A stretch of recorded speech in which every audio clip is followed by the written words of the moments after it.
Oke, halo, selamat pagi anak-anak. Oke, jadi pada pertemuan kali ini, Pak Erik akan membahas mengenai soal yang sudah diberikan pada pertemuan kemarin. Oke, kita akan mulai dari nomor 1, guys. Manusia merupakan makhluk sosial, atau manusia itu tidak bisa hidup sendiri dan selalu membutuhkan orang lain dalam menjalankan kehidupan sehari-hari. Nah, dalam menjalankan kehidupan sehari-harinya, supaya tidak terjadinya pelanggaran hak dan kewajiban, maka dibuatlah sebuah patokan atau kaidah atau aturan yang disebut jawabannya A ya, norma. Kalian bisa melihat pengertian norma kalau norma itu adalah patokan atau kaidah untuk mengatur kehidupan manusia. Kalau sanksi itu bukan patokan atau kaidah ya, sanksi itu dampak dari pelanggaran norma. Kalau pemerintah itu bukan aturan, tapi yang membuat aturan. Oke, next ke nomor 2. Manakah yang merupakan pengertian norma? Oke, kalian bisa lihat di sini jawabannya itu adalah C. Jadi sebetulnya secara simpel norma itu adalah aturan ya. Tapi kalau secara umum menurut KBBI di sini yang lengkapnya aturan atau ukuran atau kaidah yang dipakai sebagai tolak ukur untuk menilai sesuatu. Jadi baik buruknya seseorang itu dinilai dari norma. Ya. Oke, next ke nomor 3. Norma merupakan sebuah aturan yang harus ditaati. Jika dilanggar maka akan mendapatkan, udah jelas ya. Jika kita melanggar sebuah aturan maka akan mendapatkan sanksi. Sanksi itu bisa berbeda-beda sesuai dengan pelanggaran yang kita lakukan dan jenis norma yang kita langgar. Oke, next nomor 4. Menciptakan rasa aman, tentram, nyaman dalam kehidupan merupakan tentram, nyaman itu merupakan apa ya dari norma? Jawabannya C, tujuan. Jadi diadakannya norma itu bertujuannya supaya bisa tercapainya rasa aman, tentram, nyaman dalam kehidupan sehari-hari. Oke, next ke nomor 5. Kejujuran merupakan sebuah sikap yang sangat dihargai ya dalam kehidupan bersama karena menumbuhkan kondisi yang baik dan tidak merugikan orang lain maupun diri sendiri. Salah satu sikap yang bertentangan dengan kejujuran adalah mencontek yang merupakan contoh pelanggaran peraturan yang ada di lingkungan. Oke, berarti kata kuncinya adalah contoh pelanggaran di lingkungan mana ya? Mencontek itu berada di lingkungan sekolah saat kita mengerjakan sebuah ujian. Kayak gitu, berarti jawabannya C. Ya. Oke, next ke nomor 6. Vatikan merupakan sebuah wilayah yang berada di dekat Roma, di mana Vatikan dipimpin oleh seorang paus yang dianggap sebagai wakil Tuhan untuk mengatur umatnya. Peraturan yang diwahyukan oleh Tuhan, kayak ini pertanyaannya. Jadi peraturan yang diwahyukan oleh Tuhan kepada Rasulnya merupakan pengertian dari apakah norma hukum Tuhan, norma agama, atau norma adat. Oke, berarti norma agama. Jadi bagaimana aturan yang diciptakan oleh Tuhan, nah diberikan kepada Rasul. Rasul itu manusia ya, ataupun raja yang dianggap sebagai wakil Tuhan dan untuk menyebarkan agama atau aturan dari Tuhan tersebut. Contohnya tadi Vatikan kan dipimpin oleh paus nih. Ini tuh seseorang rasulnya ataupun manusia yang dianggap sebagai wakil Tuhan untuk menyebarkan agama dan aturan dari Tuhan. Itu jawabannya D. Nomor 7. Tujuan dari norma agama adalah tujuan dari norma agama, guys. Jawabannya adalah B, supaya bahagia dunia akhirat. Kalau yang norma sosial, norma moral, norma hukum itu biasanya berhubungannya dengan duniawi saja. Tapi kalau norma agama itu ada hubungannya dengan akhirat. Karena kalau misalkan kita berbuat jahat, kita akan mendapatkan siksa neraka nanti di akhirat. Kalau kita mendapatkan kebaikan, kita akan mendapatkan surga nanti di akhirat. Oke, next ke nomor 8. Sebuah kasus ya. Rudi jarang sekali beribadah pergi gereja, maka Rudi akan mendapatkan sanksi berupa kalau beribadah itu berarti norma agama. Sanksi dari norma agama berarti D, dosa ya kalau kita. Oke, next nomor 9. Norma yang berasal dari hati nurani. Ini sumbernya nih. Berasal dari hati nurani manusia adalah norma B ya, kesusilaan atau norma moral. Kalau norma kesopanan itu dari kebaikan masyarakat atau kebiasaan masyarakat. Kalau kesusilaan itu dari hati nurani manusia. Kalau adat itu kebiasaan yang ada di masyarakat dan diwariskan. Berarti jawabannya B. 10. Manakah yang bukan contoh norma moral? Norma moral itu adalah norma kesusilaan ya, yang bersumber dari hati nurani. Jujur, membantu orang lain, menyayangi binatang, tidak mengganggu orang lain. Jawabannya yang bukan adalah C. Ya, menyayangi binatang itu biasanya ke norma agama. Selanjutnya, Bambang telah berbohong kepada temannya, maka Bambang akan mendapatkan sanksi. Berbohong itu kan norma moral ya, norma kesusilaan. Nah, sanksinya apa sih yang berhubungan dengan hati? Berarti B nih, rasa menyesal. 12. Saat masuk kelas, Robert tidak mengetuk pintu atau mengucapkan salam, maka Robert telah melanggar norma. Jadi ini tuh mengetuk pintu atau mengucapkan salam itu contoh dari norma kesopanan ya, atau norma sosial. Ya, jawabannya C. Oke, next ke nomor 13. Dari manakah sumber norma sosial? Oke, tadi udah disebutkan ya, sumbernya itu dari kebiasaan baik di masyarakat. Contohnya, next ke nomor 14. Norma hukum merupakan norma yang paling berbeda dari semuanya karena memiliki sanksi. Bedanya sanksi norma hukum itu dengan norma yang lain apa ya? Nah, jelas dan tegas. Oke. Jadi kalau norma hukum itu jelas. Pasal 1 ayat 3. Misalkan pencurian, hukumannya 1 tahun penjara. Itu ada tulisannya. Jelas. Tegas artinya tidak bisa dikurangi, tidak bisa dilebihi. Kalau dalam aturannya 1 tahun ya 1 tahun. Tidak boleh dikurangi ataupun dilebihi.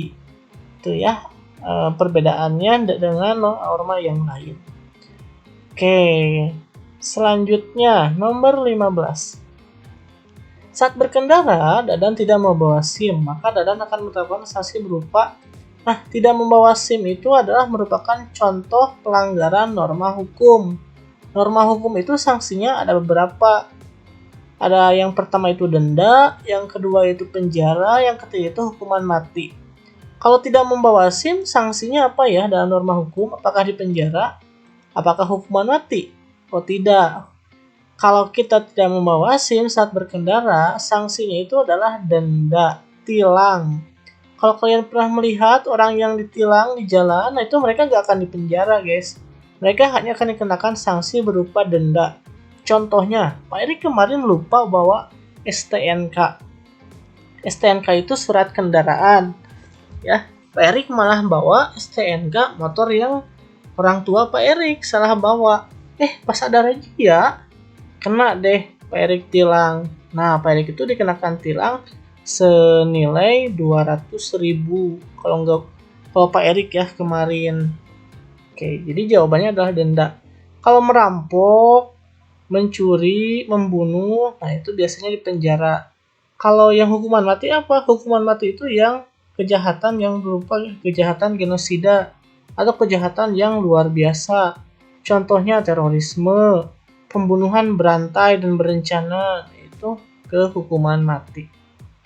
Oke, selanjutnya di antara norma-norma harus ada hubungan satu sama lain yang berfungsi supaya keempat norma ini harus ada hubungan. Fungsinya supaya apa ya? Jawabannya A, melengkapi. Jadi keempat-empatnya itu di Indonesia dipakai karena supaya saling melengkapi. Contohnya kayak gini.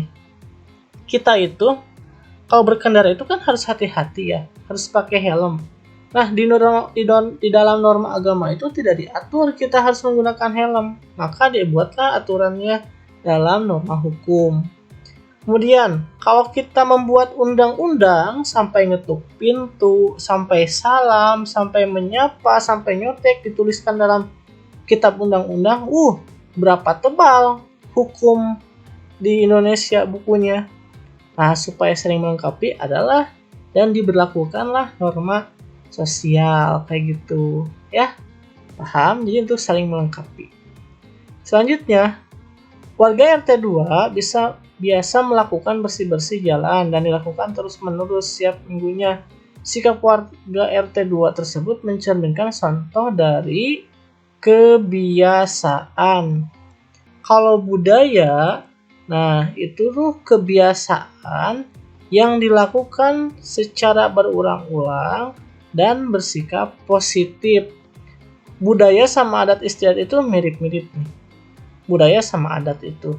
Tapi kalau budaya itu belum mempunyai nilai yang positif. Kenapa Pak Erik nggak menjadi sebuah kebudayaan? Mungkin saja ya, di suatu hari mereka nggak melakukan bersih-bersih, atau mereka suatu minggu melakukannya kampanye pemilu, kampanye kebersihan, melakukan bersih-bersih.